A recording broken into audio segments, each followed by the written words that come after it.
final farewell. A quiet grave. A phone vibrates. I am still alive. The words burned. Her husband, gone, or was he? A chilling warning. Trust no one, not even her sons, a widow's torment. The truth, buried deeper than the grave. The world can change in an instant.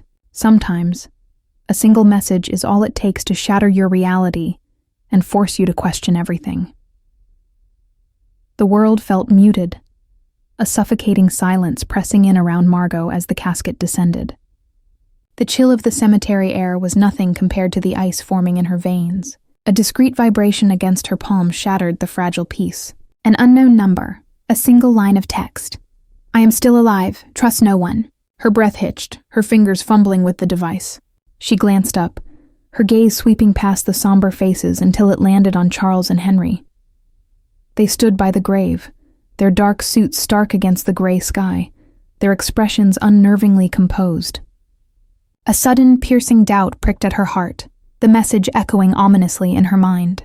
Their seemingly forced tears and perfunctory embraces now felt like a cruel charade. The ground beneath her feet seemed to tilt, her grip tightening on the phone.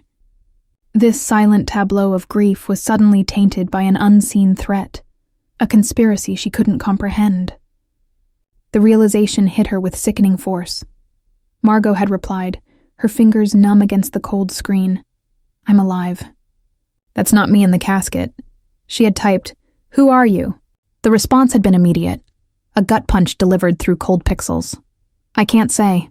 They're watching. Don't trust our sons. The words resonated with a terrifying weight, transforming the raw grief into a chilling paranoia. 42 years with Ernest, a lifetime built on trust and shared memories, now felt like a house of cards swaying in an unseen wind. She remembered their early days in Spring Creek, two young souls, barely out of their teens, dreaming of a simple life together. His laugh, his gentle touch, the way he always knew how to calm her fears. This new reality was a betrayal not just of her present, but of every cherished moment she'd ever held dear. The love that had been her refuge now felt like a fragile illusion. How could a message from the grave shatter her entire existence? In the days following the funeral, Margot moved through her large, quiet home like a ghost. Every interaction now filtered through the lens of suspicion. Charles and Henry visited frequently, their condolences perfectly rehearsed, their concern a veneer she now saw through. Charles, ever the pragmatic one, spoke of sorting through Ernest's affairs with an almost eager efficiency, a sharpness in his. Henry, usually the more emotional of the two, seemed unusually subdued, his gaze often darting away when she met his. Their conversations felt like carefully constructed performances, each word chosen with an unspoken agenda. She found herself observing their gestures, their intonations, searching for any flicker of deceit, any crack in their composed facades. The weight of the secret message pressed down on her, turning her own sons into strangers in her own home. A silent battle of wills began, unnoticed by them, but consuming her every thought. One evening, while pretending to sort through Ernest's old desk in his study, Margot's fingers brushed against a loose panel at the back of a drawer. Her heart pounded as she pried it open, revealing a small, hidden compartment. Inside, nestled amongst some faded photographs of a younger Ernest she didn't quite recognize, was a burner phone, cheap and unassuming. It hummed softly, a single unread text message blinking on its screen. She picked it up, her hands trembling, the device feeling impossibly heavy. The screen glowed, illuminating a partial message, sent just hours before Ernest's supposed death. The first few words were clear, chilling her to the bone. The deal is off. They know. Before she could read further, a sudden creak from the hallway made her jump, and the phone slipped from her grasp, tumbling silently under the desk. A shadow fell across the doorway. Margot froze, her heart hammering against her ribs. The shadow in the doorway solidified, revealing Henry, his anxious. She quickly straightened, feigning a casual interest in a nearby bookshelf, her hand instinctively hovering near where the burner phone had fallen.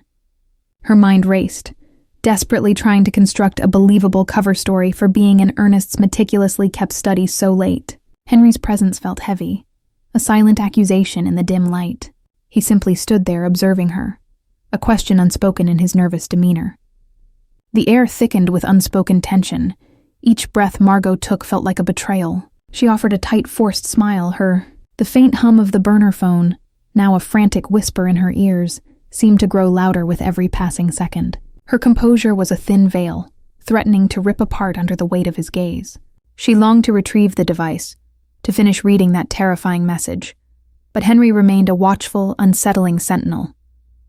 The room, once a sanctuary of shared memories, now felt like a cage of secrets.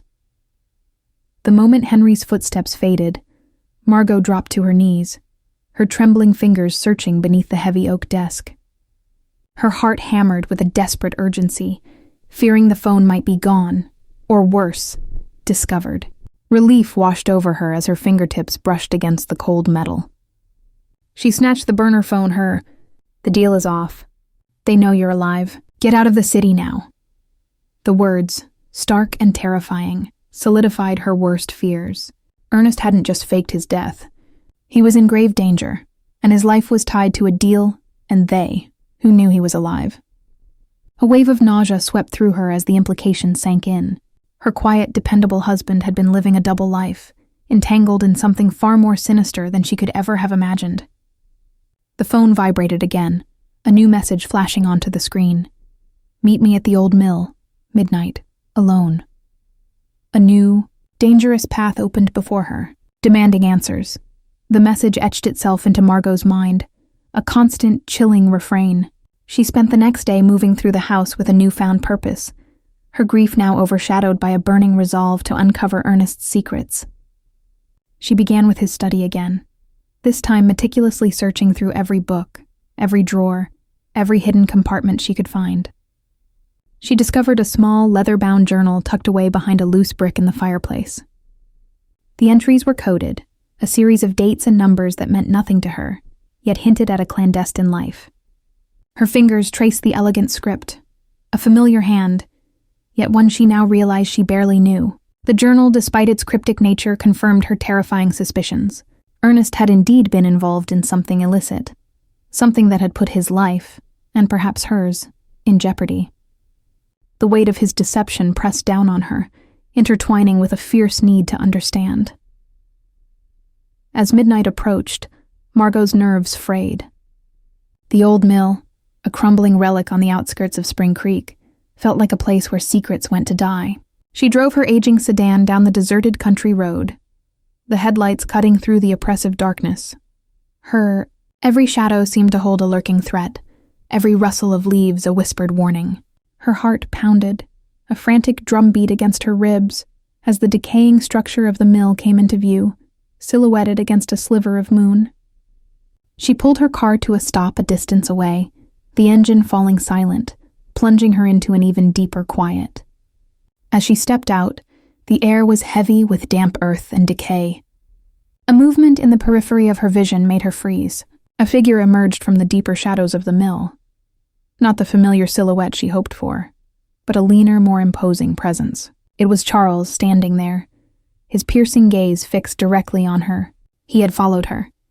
Margot felt a cold dread as Charles emerged from the shadows, his presence at the old mill a stark, unwelcome surprise. Her heart pounded against her ribs, a frantic rhythm that threatened to betray her carefully constructed composure. She tried to read his expression in the dim light, searching for any hint of understanding or malice, but his face remained an unyielding mask. The weight of the burner phone, still clutched in her hand beneath her coat, felt like an accusation waiting to be exposed. Every instinct screamed at her to flee, yet a deeper resolve rooted her to the spot. The air between them crackled with unspoken questions and dangerous assumptions, a silent standoff under the indifferent gaze of the moon. Her mind raced, desperately trying to formulate a reason for her own clandestine visit, a plausible lie to match his unexpected appearance. The decaying structure of the mill loomed behind them, a silent witness to their clandestine encounter. Charles's explanation for his presence was calm, almost too rehearsed.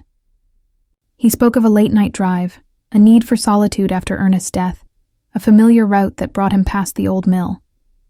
Margot nodded, feigning understanding, her air in his piercing gaze.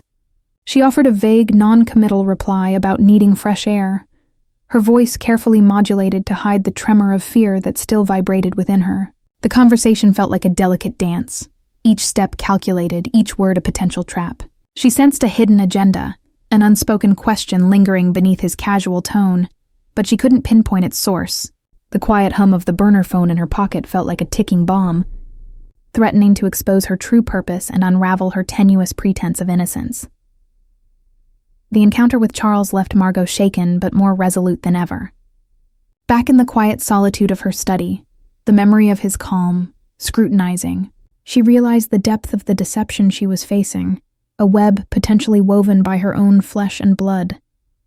The coded journal now became her sole focus, a tangible link to Ernest's secret life. She spread it open on his desk, her fingers tracing the mysterious dates and numbers, her mind alight with possibilities. Each symbol, each carefully inscribed mark, felt like a clue, waiting for her to unlock its meaning. She pulled out old photographs, maps, anything that might offer context, meticulously arranging them around the journal. The house, once filled with the ghosts of her grief, now resonated with a new, urgent purpose. Hours blurred into a relentless pursuit as Margot delved deeper into the journal's cryptic entries. A pattern began to emerge, a sequence of numbers linked to specific dates, some of them recent. She cross-referenced them with Ernest's old bank statements and appointment calendars, a chilling realization dawning on her as she found matches to withdrawals and travel dates. One particular entry, a series of coordinates paired with a date just days before his supposed death, caught her attention. It pointed to a remote, abandoned warehouse district on the far side of Spring Creek, a place Ernest had never mentioned. A shiver ran down her spine. This was it, a direct lead. As she prepared to follow this new trail, gathering her coat and the burner phone, a faint rhythmic tapping at her study window startled her. Her blood ran cold as she turned, seeing a silhouetted figure standing just outside, watching her intently through the glass. Margot's breath hitched, her body freezing as she stared at the window. The silhouette, now clearer in the faint glow from the streetlights, belonged unmistakably to Henry, his usually anxious. A cold dread seeped into her bones, not just from the surprise, but from the realization that her sons were now actively watching her, intruding upon her most private moments. She instinctively shielded the journal and burner phone with her body, her heart hammering against her ribs like a trapped bird. The rhythmic tapping, though gentle, felt like a thunderous accusation, echoing the pervasive sense of betrayal that had begun to consume her life. She wondered how long he had been standing there, a silent, unsettling sentinel in the darkness, observing her desperate search for truth. The glass separating them suddenly felt impossibly thin, fragile, like the last remnants of her trust in her own family. Henry's entry into the study was quiet, almost hesitant, yet it felt like an invasion. Margot quickly covered the journal with some loose papers, feigning a sudden interest in a forgotten book. His presence filled the room with an unspoken tension, his gaze lingering on her for a moment too long before shifting to the disarray of Ernest's desk. He offered a murmured excuse about checking on her, his voice a low, nervous rumble, but his head to conceal. Margot forced a small, weary smile, her hands trembling slightly as she rearranged objects on the desk, trying to appear nonchalant. Every movement felt scrutinized, every breath a conscious effort to maintain her facade of innocence. The silence stretched between them, heavy with unspoken questions and suspicions, each of them holding their own dangerous secrets. The encounter with Henry only solidified Margot's resolve. The coordinates to the abandoned warehouse district now pulsed with an even greater urgency. As soon as he left, she swiftly prepared, exchanging her robe for practical dark clothing, her movements precise and determined. She clutched the burner phone, its weight a comforting anchor in her trembling hand, a direct link to the truth she sought. The night air was sharp and cold as she drove her aging sedan out of Spring Creek, the familiar landscape giving way to a forgotten industrial zone. Deserted streets lined with crumbling brick buildings and rusted fences created a desolate panorama under the sliver of moon. Each turn deeper into the district ratcheted up the tension. The silence of the area broken only by the crunch of her tires on gravel and the frantic thumping of her own heart. The warehouse matching the coordinates loomed ahead, a hulking shadow against the inky sky, its broken windows like vacant. Margot parked her car a short distance away, the engine's final cough echoing eerily in the oppressive silence. She approached the building cautiously, her old M cutting a shaky path through the gloom. The heavy metal door groaned on rusted hinges as she pushed it open, revealing an cavernous interior filled with dust motes dancing in the single shaft of moonlight filtering through a high window. The air hung heavy with the scent of decay and stale concrete. Her beam swept across the vast, empty space, revealing discarded machinery and forgotten crates. Then, in the center of the warehouse, amidst the desolation, she saw a small, makeshift campsite, a recently extinguished fire pit, and a single, fresh footprint in the dust, too large to be hers. The single footprint in the dust of the abandoned warehouse felt like a direct connection to Ernest, igniting a surge of conflicting emotions within Margot. Her trembling fingers traced the outline, a silent testament to his recent presence, or perhaps that of his accomplice. The extinguished fire pit still radiated a faint, residual warmth, suggesting its use not long ago. Amidst the ashes and discarded wrappers, her gaze landed on a small, tarnished silver locket, partially hidden. It was old, familiar, a piece she had given Ernest decades ago, engraved with their initials. Her heart ached with a profound mix of relief and renewed betrayal. He was alive, he had been here, and he had left this breadcrumb for her to find. The locket felt heavy in her palm, a cold, metallic comfort in the vast, desolate space, confirming her husband's deceit, but also his undeniable existence. This discovery transformed her fear into a potent, desperate determination. Back in the unsettling quiet of her own home, the locket became a tangible weight, a constant reminder of Ernest's dual life. Margot sat at her kitchen table, the familiar comfort of her surroundings now feeling alien, observing the old silver with a mix of longing and suspicion. Every cherished memory of their life together warred with the stark reality of his deception, each happy moment now tainted by the unknown. The implications of his clandestine existence, the danger he was in, and the chilling warning about her sons circled relentlessly in her mind. She felt an urgent need to understand, to piece together the fractured narrative of the man she thought she knew. The burner phone, tucked away in her pocket, vibrated softly, a silent demand for her next move, pulling her deeper into the perilous mystery. Driven by the locket and the cryptic journal entries, Margot returned to Ernest's study, her resolve hardened. She knew she needed more than cryptic clues. She needed direct answers. She meticulously cross-referenced the coordinates from the journal with old maps of Spring Creek, searching for patterns or overlooked details. One particular series of numbers, previously dismissed as insignificant, now resonated with a chilling familiarity, pointing to an abandoned boathouse on the far side of Spring Creek Lake, a place she and Ernest had visited only once decades ago. The memory of that isolated spot, shrouded by overgrown trees and forgotten by time, sent a shiver down her spine. It was a place where secrets could be kept, and perhaps revealed. The possibility of finding another piece of the puzzle, or even Ernest himself, propelled her forward with a newfound, desperate urgency. As dusk settled, casting long, distorted shadows, Margot drove towards the forgotten boathouse, the silence of the country road amplifying the frantic beat of her own heart. The air grew heavy with the scent of damp earth and decaying wood as she approached the secluded lake, the boathouse a skeletal silhouette against the darkening sky. She parked her sedan discreetly and ventured out, the faint hum of her engine fading into the oppressive quiet.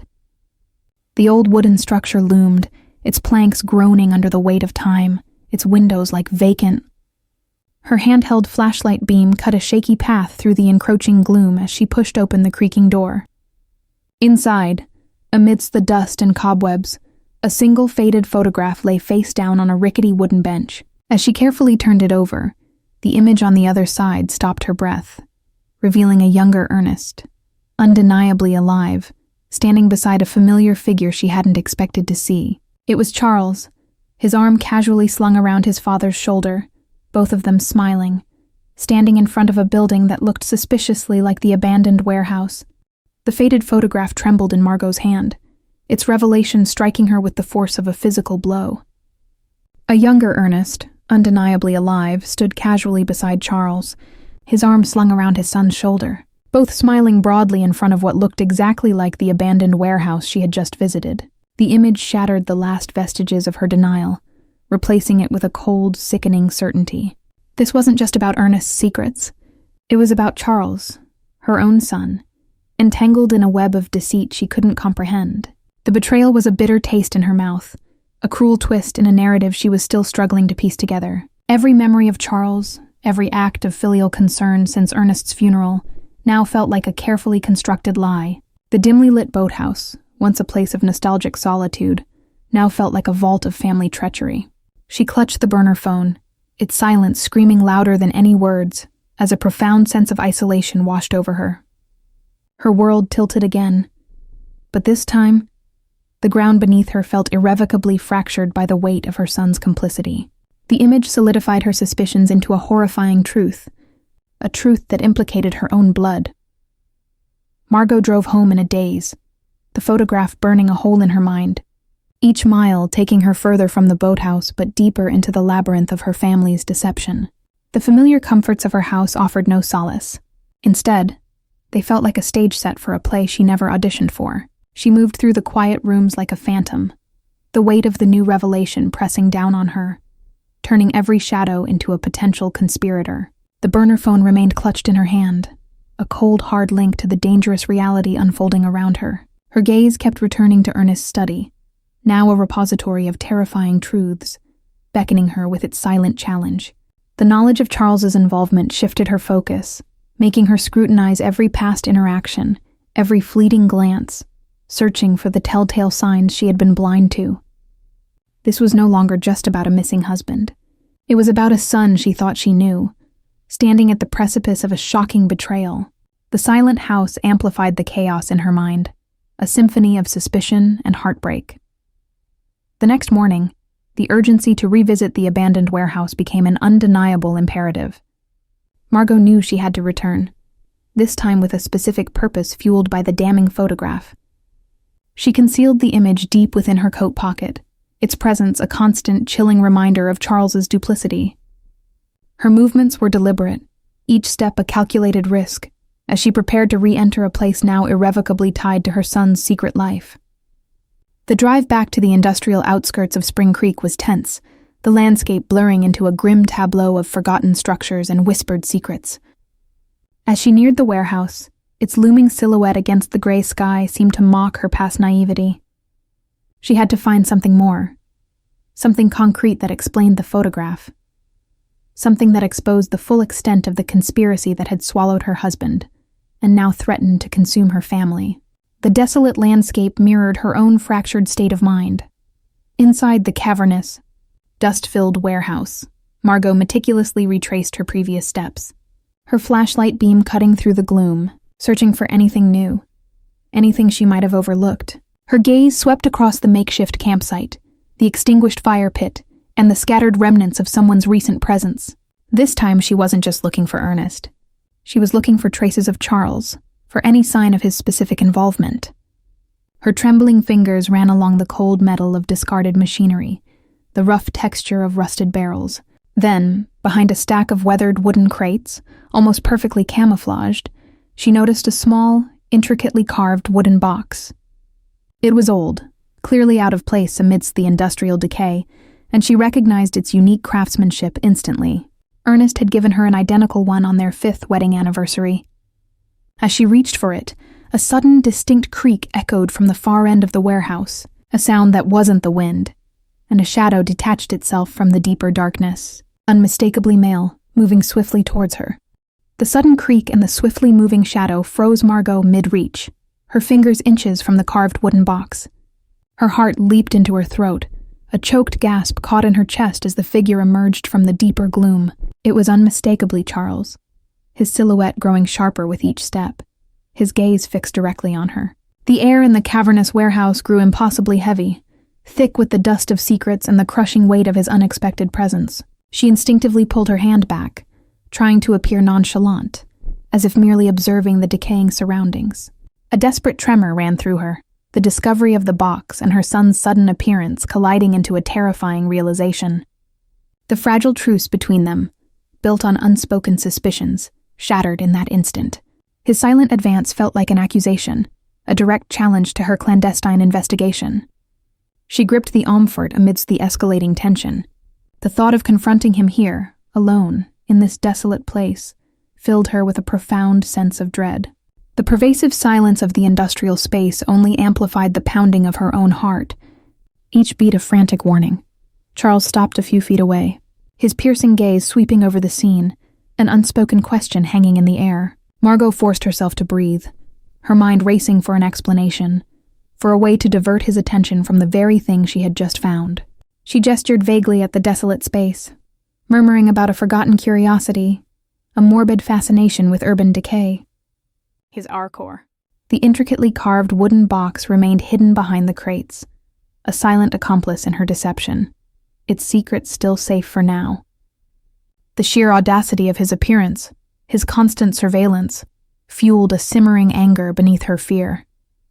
She realized that her sons were not just passively grieving. They were actively involved, their motives veiled in a complex web of lies. This cat-and-mouse game was escalating, and she was dangerously close to being cornered. The desolate warehouse felt like a trap, and she needed to escape its confines before she revealed too much. Her feigned nonchalance felt like a fragile shield, barely protecting her from his intense scrutiny. With a feigned sigh of resignation, Margot managed to convince Charles to leave the warehouse, citing the late hour and the growing chill. The relief that washed over her as his car pulled away was immense, but short-lived. Back in the sanctuary of her own home, the carved wooden box, now clutched tightly in her hands, felt like a sacred artifact, a direct link to Ernest's hidden life. She placed it carefully on his study desk, its intricate patterns whispering of untold stories. Her fingers trembled as she ran them over the familiar craftsmanship, a poignant reminder of a shared past now irrevocably altered.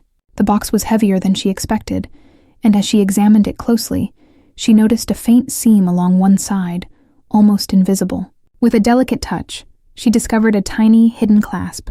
A new surge of anticipation, tinged with a familiar dread, coursed through her as she prepared to uncover its contents. This was another piece of the puzzle, a secret Ernest had guarded for decades, and now it was finally within her grasp. The weight of its potential truth pressed down on her, demanding resolution. With a soft click, the hidden clasp gave way, and the lid of the wooden box eased open, revealing its contents. Margot peered inside, her breath catching in her throat. Nested within layers of aged velvet were not jewels or documents, but a small, tarnished compass and a rolled-up, yellowed parchment. Her fingers carefully retrieved the parchment, unrolling it to reveal a meticulously drawn map, hand-annotated with cryptic symbols and coordinates, unmistakably in Ernest's precise hand. The map depicted a remote, forgotten section of the vast forest beyond Spring Creek, marked with an X over a clearing. This was a new destination, an uncharted territory in Ernest's secret world. As her gaze lingered on the X, a chilling realization dawned on her. The compass, a tool for direction, paired with this hidden map, felt like a direct invitation, a silent challenge from her deceased husband. Before she could fully process the implications, a sudden jarring sound from downstairs ripped through the quiet of the study. A distinct crash, followed by the shattering of glass. Her blood ran cold, the map slipping from her grasp. The jarring crash downstairs ripped through the quiet of Margot's study, sending a jolt of terror through her. Her breath hitched, the map slipping from her numb fingers, scattering across the desk. The sudden, violent sound shattered the illusion of safety her home had offered, replacing it with an icy dread. She froze, every muscle tensed, straining to hear beyond the frantic pounding of her own heart. Another faint creak, then silence, thick and suffocating. Her mind raced. A terrifying montage of Charles's surveillance, Henry's watchful presence, and Ernest's chilling warnings playing before her. Was this the they Ernest had feared? The compass lay beside the map, a silent, useless guide in this immediate, visceral threat. Adrenaline surged, sharpening her senses. She cautiously moved towards the study door, her bare feet making no sound on the wooden floor, her gaze fixed on the dark hallway leading downstairs. The house, once her sanctuary, now felt like a predatory beast, its silence more menacing than any noise. She gripped a heavy brass letter opener, her only defense, her heart a frantic drumbeat against her ribs, Slowly, cautiously, Margot descended the grand staircase, each step a silent prayer against discovery. The air grew colder with every step, carrying the metallic tang of fear and the unmistakable scent of broken glass. The living room lay in disarray, its elegant furniture overturned, cushions ripped, and personal photographs strewn across the floor, their smiling faces now accusing shadows. A large window, usually framing a serene garden view, was now a jagged, gaping maw to the night, shards of glass sparkling menacingly on the polished floor. It was a brutal, deliberate invasion, far beyond a simple robbery. Her breath hitched as she noticed the empty space on the mantelpiece where Ernest's old, heavy safe usually resided. It was gone. The raw violation of her home, her sanctuary, ignited a fierce, protective anger within her. She swept her gaze across the chaos, searching for any lingering presence, her grip tightening on the brass letter opener. The silence was absolute, yet she felt watched, a chilling sensation raising the hairs on her neck. The missing safe confirmed her worst fears. This was no random break-in, but a targeted search, likely for whatever Ernest had hidden. Her heart pounded with a mix of despair and growing resolve. They knew. They knew about the secrets, and they were willing to tear her home apart to get to them. She scanned the chaos, amidst the scattered belongings. A small, silver-framed photograph lay face down near the fireplace. She picked it up, her fingers trembling. It was an old image, a candid shot of Ernest and a younger Charles, standing proudly in front of a newly completed building project, years ago. The exact same building from the boathouse photo, the abandoned warehouse. The bitter taste of betrayal intensified. Charles was not just involved. He was deeply ingrained in whatever clandestine activities Ernest had been a part of. The realization brought a fresh wave of grief, not for Ernest's death, but for the profound loss of trust in her own son.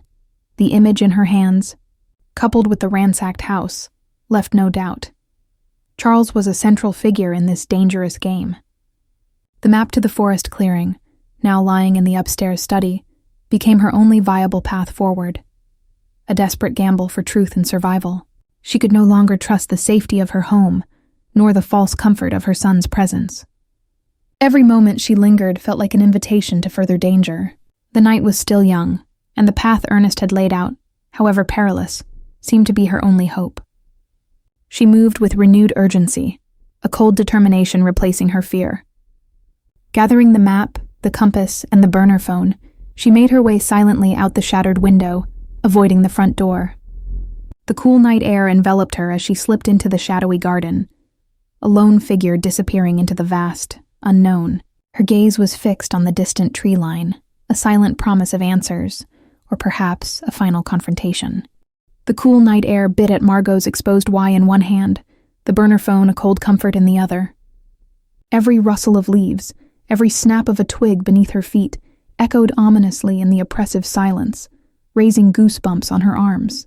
The distant tree line, once a vague promise of answers, now felt like an impenetrable wall, guarding secrets she was desperate to uncover. Her aging flashlight beam cut a shaky path through the gloom, illuminating twisted roots and shadowy forms that seemed to shift and writhe at the edge of her vision. The recent violation of her home fueled her determination, a fierce resolve overriding the growing fear that threatened to consume her. She pushed deeper into the unknown, each step a silent declaration of defiance against the unseen forces closing in. The fate of Ernest, and perhaps her own, hinged on what lay hidden within the heart of this ancient woods. Her breath plumed in the cold air, a visible testament to the escalating tension that gripped her. Hours blurred into an arduous trek as Margot pushed through dense undergrowth, her muscles aching, her resolve tested by the unforgiving wilderness. Just as despair threatened to take hold, the trees began to thin, and a faint ethereal glow permeated the darkness ahead. She emerged into a small hidden clearing, bathed in the soft, diffused light of the moon. In the center stood an ancient, moss-covered stone monument, its weathered surface hinting at forgotten tales and long-kept secrets. The air here was still, thick with the scent of damp earth and decaying leaves, a palpable sense of history clinging to the very stones. Her heart pounded with a mix of anticipation and trepidation.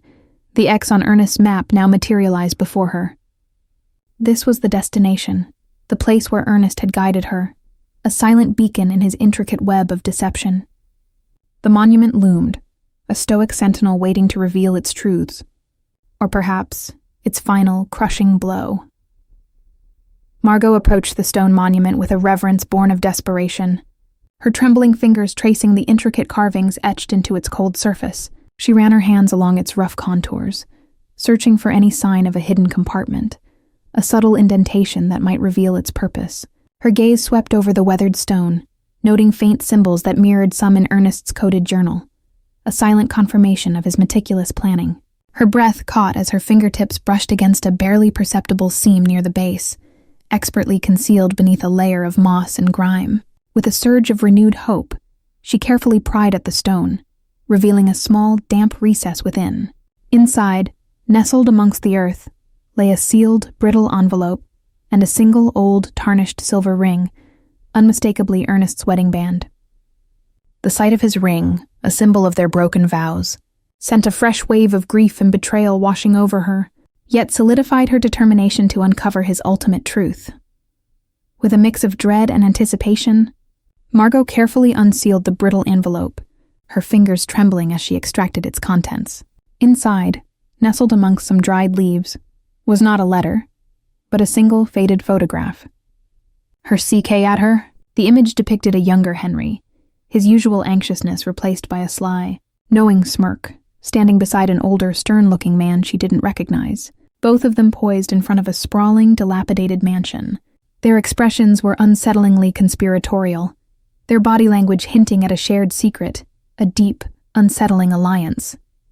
The sight of her younger son, seemingly involved in a dark pact, twisted the knife of betrayal deeper into her heart.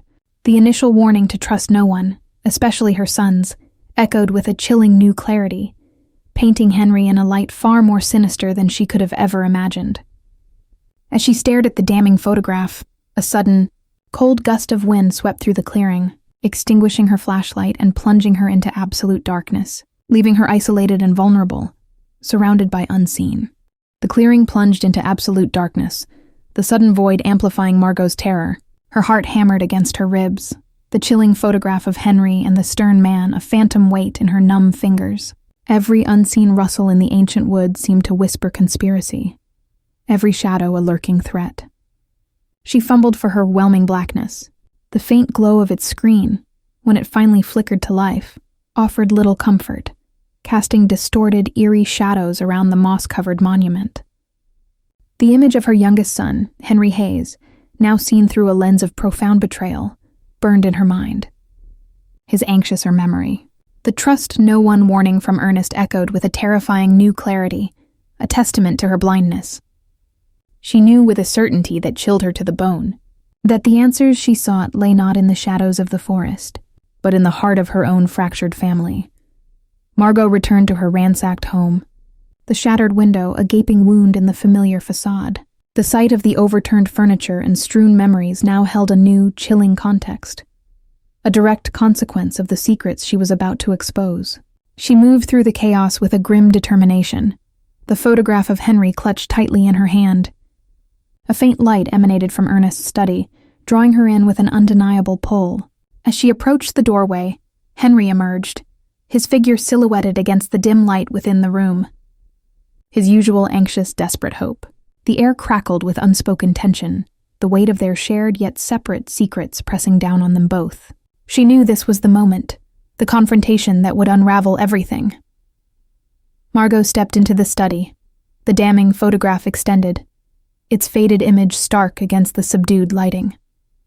Henry's gaze locked onto the picture, his usual nervous demeanor crumbling into a mask of stunned recognition and fear, his apps even forgiveness in their depths. Just then, Charles Hayes, his piercing gaze sharp and unyielding, appeared in the doorway behind Henry, his presence a sudden, heavy weight in the already charged atmosphere. The full scope of the conspiracy, the brothers' intertwined roles, became terrifyingly clear to Margot. The stern-looking man in the photograph, Henry's accomplice, was the true architect of the scheme to fake Ernest's death and steal his fortune, manipulating her sons with promises of wealth and power. Ernest, it seemed, had been trying to escape this very trap, his death a desperate bid for freedom. The truth had finally unraveled, raw and devastating, leaving a trail of shattered trust and broken family bonds. Ernest's death had been a meticulously planned escape from the stern man who had coerced him into a dangerous financial scheme, with Henry and Charles lured into complicity by the promise of wealth. Ernest, still alive, had disappeared, his warnings to Margot a final act of protection, hoping she would expose the real culprits. Margot watched as the full weight of their deception settled upon her sons, their faces etched with the stark reality of their choices. In the quiet aftermath, Margot found a profound, if bittersweet, sense of closure. Her husband was alive, albeit gone, and her sons faced the inevitable consequences of their betrayal, both legal and moral. She had traversed a labyrinth of deceit and emerged not unscathed, but stronger, her resilience forged in the fires of betrayal. The old house, once a prison of grief and suspicion, now felt like a blank canvas, ready for a new, honest chapter. Thank you for watching The Widow's Unsettling Text, I'm Alive at Her Husband's Funeral on our channel. Don't forget to like, share, and subscribe for more gripping dramas, and hit the bell icon to stay updated.